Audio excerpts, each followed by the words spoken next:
Delhi university, JNU ഇതുപോലുള്ള ഇന്ത്യയിലെ പ്രമുഖ യൂണിവേഴ്സിറ്റികളിലേക്ക് UG അഡ്മിഷൻ എടുക്കാൻ ആഗ്രഹിക്കുന്ന വിദ്യാർത്ഥികൾക്കായുള്ള CUET 2025 എക്സാമിന്റെ രജിസ്ട്രേഷൻ ആരംഭിച്ചിരിക്കുകയാണ്. കഴിഞ്ഞ വർഷത്തെ അപേക്ഷിച്ച് ഈ വർഷം ചില മാറ്റങ്ങളോട് കൂടെയാണ് എക്സാം എത്തിയിരിക്കുന്നത്. ആ മാറ്റങ്ങൾ എന്തൊക്കെയാണെന്ന് നമുക്ക് നോക്കാം.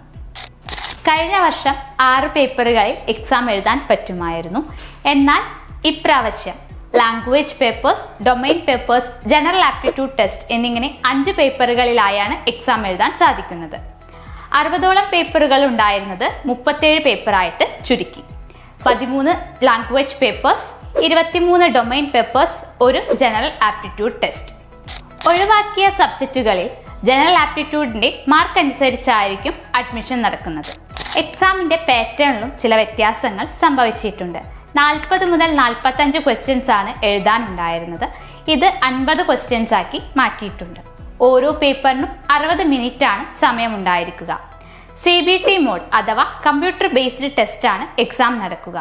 ഓരോ ശരി ഉത്തരത്തിനും 5 മാർക്ക് വീതവും ഓരോ തെറ്റുത്തരത്തിനും നെഗറ്റീവ് മാർക്കും ഉണ്ടായിരിക്കുന്നതാണ്. മാർച്ച് 1 മുതൽ മാർച്ച് 22 വരെയാണ് രജിസ്ട്രേഷൻ നടക്കുന്നത്.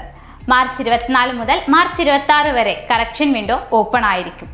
മെയ് 8 മുതൽ ജൂൺ 1 വരെ എക്സാം നടക്കുമെന്നാണ് പ്രതീക്ഷിക്കുന്നത്. CUT എക്സാം എഴുതാൻ ഒരു പ്രായപരിധിയും ഇല്ല. അതുപോലെ തന്നെ +2 പാസ്സായവർക്കും ഈ വർഷം +2 എക്സാം എഴുതുന്നവർക്കും എക്സാമിന് അപ്ലൈ ചെയ്യാവുന്നതാണ്. ഡൊമൈൻ പേപ്പേഴ്സ് +2 പഠിച്ചിരിക്കണമെന്ന നിബന്ധന ഇത്തവണയില്ല. ക്വസ്റ്റ്യൻ പേപ്പർ 13 ലാംഗ്വേജിലും അവൈലബിൾ ആണ്. 3 സബ്ജക്റ്റുകൾക്ക് വിവിധ കാറ്റഗറികളിലായി 800 രൂപ മുതൽ 1000 രൂപ വരെയാണ് എക്സാമിനേഷൻ ഫീസ് വരുന്നത്. ഓരോ അഡീഷണൽ സബ്ജക്റ്റിനും 350 രൂപ മുതൽ 400 രൂപ വരെ പേയ്മെന്റ് വരുന്നതാണ്.